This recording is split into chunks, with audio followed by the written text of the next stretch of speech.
Mas o primeiro livro que eu mostrei aqui para nós, só passei reto por ele, foi esse aqui, que é o clássico de inteligência emocional do Daniel Goleman. Esse livro, gente, aqui fala em 400 mil exemplares vendidos no Brasil. Ele é um dos livros mais vendidos no mundo, né? E essa aqui é só uma das tantas edições. Deixa eu ver qual é a edição. 41ª reimpressão. Já pensou chegar? Mas a gente tem a primeira edição aqui do Brasil. Temos, mas eu não ia trazer todo que tu autografou. O do Goleman autografou pra você, né? Por isso não tirou mais de casa. Não, o que ele autografou pra mim foi o Primal Leadership.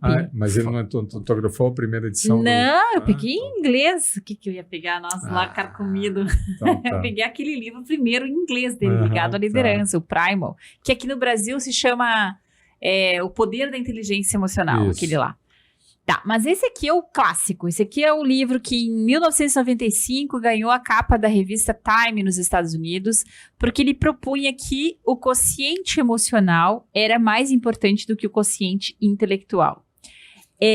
Esse subtítulo sumiu. Esse subtítulo sumiu. Porque não existe uma relação clara de causa e efeito que diga que o quociente emocional é mais importante que o intelectual. Porque, em primeiro lugar, em que contexto tu tá falando, cara pálida, né?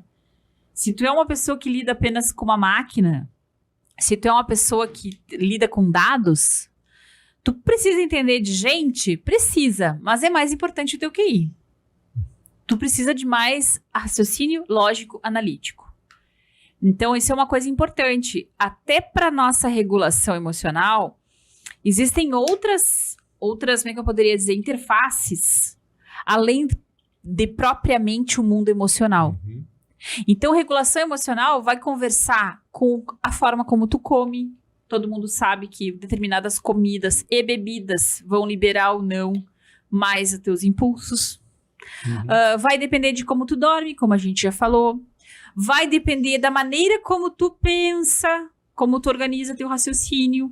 E se a gente quiser, a gente coloca atributos de personalidade nessa brincadeira. Não é à toa que existe um dos principais traços de personalidade, na teoria do Big Five, também bem conhecida de personalidade, é o neuroticismo. E neuroticismo tem a ver com uma alta exposição, a pessoa fica muito vulnerável às emoções negativas, ela não consegue sair daquilo. E pronto, então também tem um traço de personalidade ligado a isso. Então não tem um único pedacinho que tu pega do teu organismo cognitivo, no caso da tua mente, e diga, isso aqui a gente resolve, né, com água e açúcar. Uhum. Não. A regulação emocional, ela envolve vários processos mentais e fisiológicos. E por isso que ela tá, de novo, a gente fala no coração da inteligência emocional. Eu acho que quando o Goleman colocou essa questão do QE, isso tem no e faz muitos anos, né? Isso foi meio que para vender o livro na época, né? Não era ele que estava dizendo isso. Primeiro, em defesa do Goleman, né? Quando você chega no público-alvo dele, que era a liderança organizacional, o cara chegou num platô ali de liderança, ele tem um alto QI. Uhum. O pessoal fez a graduação, fez o MBA, fez o mestrado, fala outras línguas, né? O que passa a ser o diferencial? Aí sim passa a ser diferencial quem consegue influenciar as pessoas, quem consegue conduzir conflitos de forma eficaz, quem consegue desenvolver outras pessoas. Era muito importante o líder, na época, ser capaz de desenvolver seus liderados, porque o treinamento, o desenvolvimento era por meio de coaching, era somente on the job. Não tinha assim, vai lá e vai fazer esse curso lá, não sei aonde, não existia isso. E a gente dependia muito mais das pessoas, porque a gente não tinha, assim, tantos sistemas inteligentes presentes nas organizações como a gente tem hoje. Então, o QE, nesse extrato de liderança em que todo mundo já tinha ali o mínimo, ou já tinha assim o seu quociente emocional, a sua capacidade cognitiva bastante desenvolvida, o que passava a ser um diferencial. Tá, né? E aí aqui para nós, a gente não pode jamais trazer, que bom que tu trouxe isso, essa questão da época, para a gente explicar também como o Goleman explicou essa afirmação E o que ele quis dizer? Na verdade, ele não falou isso, ficou como se fosse algo ligado ao livro dele, que ele disse que o QI era mais importante do que o QI. E aqui eu vou ler um trechinho do que ele fala exatamente sobre isso, tá? Primeiro que ele lembra que a pesquisa científica avançou muito no âmbito da inteligência emocional nas organizações, nos contextos diversos de trabalho, né? Aqui a gente cita de exemplo o consórcio de inteligência emocional, o EI Consortium, que a gente, sem quem quiser pode entrar em contato com a gente pode até botar o link, que reúne diversas pesquisas científicas, centenas de pesquisas científicas e livros na área que se desenvolveram desde 95.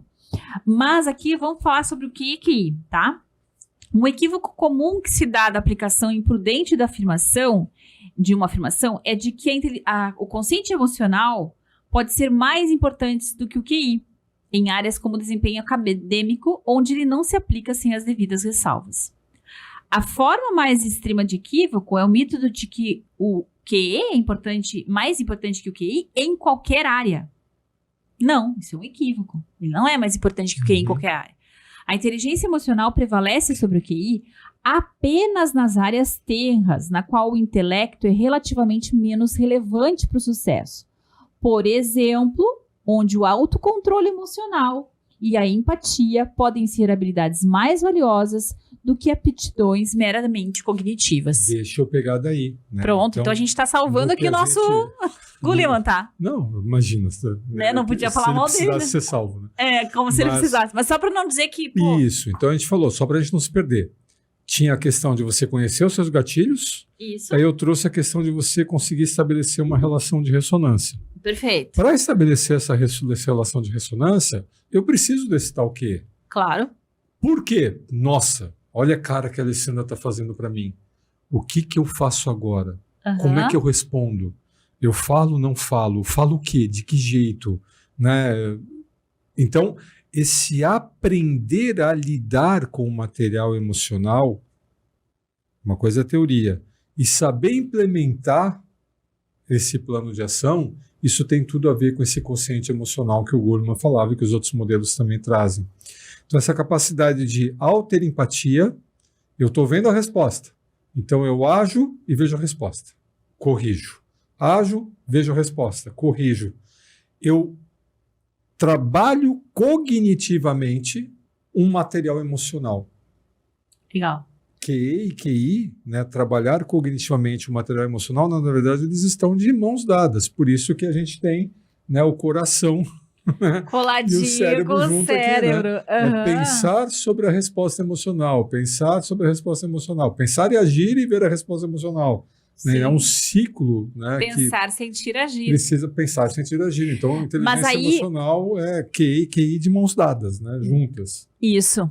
Então, e por que eu trouxe essa questão do QE e do QI? Essa semana, Marcelo fez aí um artigo que eu fiquei muito impressionada, achei brilhante teu artigo lá. Muito obrigado. Verdade, achei brilhante, ele escreve muito bem, gente. E esse artigo ele tá no LinkedIn, tá? Então sigam a gente no LinkedIn, quem curte ler artigos, tá? São artigos curtinhos, a gente usa os artigos. Imagina, não é tudo isso, tá? Algumas páginas. Mas ele fala basicamente que ele percebe que para fazer toda essa transição para o 4.0 nas empresas, que é começar a gerenciar considerando os dados, né? É isso, né, Má? Para trazer dados como o centro da gestão, tu precisa ter raciocínio matemático. Lógico, analítico, inclusive, né? Então, tu tem que conseguir debulhar essas informações de uma maneira raciocinada e matemática. Cara, isso é QI. Quer dizer que não precisa do QE? Não, o QE vai ser necessário em qualquer outra interação que eu tiver com pessoas, para compreender esses contextos humanos, cultura organizacional, para transitar dentro das próprias incertezas que a gente tem, aí entra de novo o autocontrole emocional. Então, o que a gente chega à conclusão, no final lá do artigo, eu publiquei um comentário disso no LinkedIn, é que QE e QI mostram-se hoje igualmente necessários, e por isso estamos na tal da ambidestria organizacional que o povo está falando também, né?